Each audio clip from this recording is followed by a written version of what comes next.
everyone, welcome to the channel Touch to Click. In today's video I will show you how to use Kemono with VLC so you can easily stream or save content using a simple method.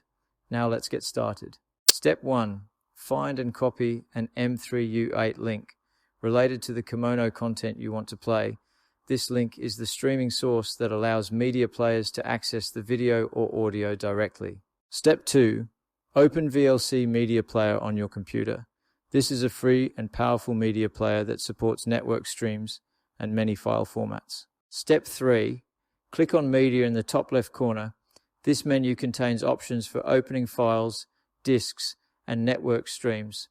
It is the main place where you control what type of media you want VLC to play. Step 4. Select Open Network Stream from the drop-down menu. This option allows you to play content from an online link instead of a local file. Step 5. Paste the copied M3U8 link into the network URL box. This field is where you enter the streaming address, so VLC knows where to fetch the content from. Make sure the link is complete and correct to avoid playback errors. Step 6. Click Play to stream immediately, or click Convert to save the content to your device. Play will start the video instantly, while Convert lets you download and store it for offline viewing. Choose the option that best fits your needs. Thanks for watching, and don't forget to subscribe to Touch to Click for more helpful tutorials like this.